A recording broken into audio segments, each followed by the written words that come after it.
Sevgiden bağışlayan vah vah vurdum duymaz vah vah hatta sual vardır vah vah. En büyük kim? En güzel kim? Esirgeyen bağışlayan en büyük kim? En güzel kim? Biz de inşallah diyoruz. Şimdi size buradan bir müjde vereceğim. Çay! Aynı anda. Çay! Gecikmeyeceğiz bak. Aynen! Dönmeyenler çıksın. Kahve! Kahve! Hadi yavrum. Ayağı uzat olsun.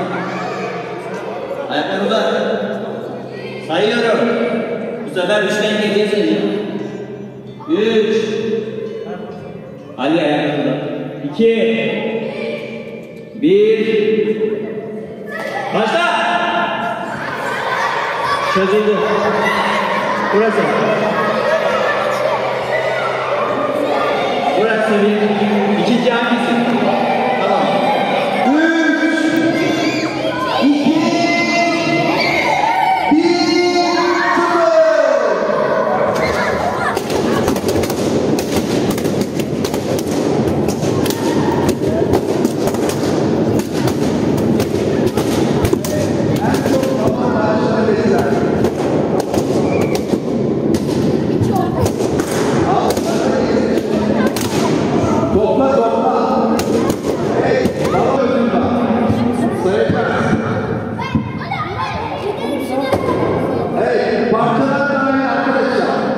Ahmet Hüdayi, Halil Demir, Ahmet Hamza ve Muhammed Ali. Türkiye genelinde Server İzcilik Biriminin organize etmiş olduğu bir faaliyet bu ilk namazın projesi. Biz de Malatya özelinde Battal Gazi Öncü İzcilik Kulübü olarak yavru kurtlarımıza yönelik yaptığımız bir faaliyet. Tabii buradaki amacımız faaliyet kapsamında çocuklarımızın ilk namazlarını böyle bir etkinlikle başlatarak çocuklarımıza bir farkındalık oluşturmak ve hayatlarının önemli bir noktası olduğunu bu sayede namazlarına başlayacaklar. 40 gün boyunca namaz ağacı verdik çocuklarımıza. Bu çocuklarımız her kıldıkları bir namaz vakti için o namaz ağacındaki bir yaprağı yeşile boyayacaklar. Ve bir 40 gün sonra o ağacımız yemyeşil olacak. Hatta içerisinde meyveler var, elma meyvesi var. O elma meyvesini de kırmızıya boyayacaklar. Ve 40 gün sonra namazlarını kıldıkları için de o ağacımız yeşil bir renkte çok güzel bir resimle tamamlamış olacağız. Hatta 40 gün sonra bütün izcilerimize de namaz paketimiz olacak. O ilk namazın paketi dediğimiz bir paketimiz olacak. İçerisinde hediyelerin olduğu. Bu hediyeleri de çocuklarımıza vererek hayatlarında önemli bir nokta koymuş olacaklar inşallah.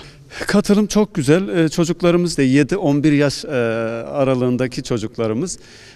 Liderlerimiz sağ olsunlar bu konuda özveriyle çalıştılar. İşte yine camideki işte Necmettin hocamız sağ olsun camisini açtı. Böylece çocuklar cami merkezli bir hayatı da yaşamış oldular inşallah. Bugün ilk namazım programı için buradayım. Öncelikle tüm liderlerime teşekkür ederim. Bizi eğlendirdiler, mutlu olduk. Ödüllerin hepsi birbirinden güzel. Hepsi için de çok teşekkür ederiz. Her gün izciliğe gelerek kendimizi geliştiriyoruz. Hem namazımız güçleniyor, ahlakımız ve diğer her şeyimiz güçleniyor. Memnunum, çok güzel. Liderlerimiz de çok iyi. Herkesle iyi anlaşıyorlar. Öncelikle çok teşekkür ederim. Bizi çok eğlendirdiler. Güzel oyunlar oynattılar. Hediyeler de verdiler. Onlar bizi her hafta sonu çağırıp yemek yedirip oyun oynatıyorlar. Bugün mesela namaz kıldık. Arkamızdan bağladık, oyun oynadık. Mutluyum. Malatya'daki çocukların da buraya gelmesini istiyorum. Burada ilk namaz etkinliği için buluştuk. Burada çok eğlendik. Liderlerimiz bize hediyeler verdi.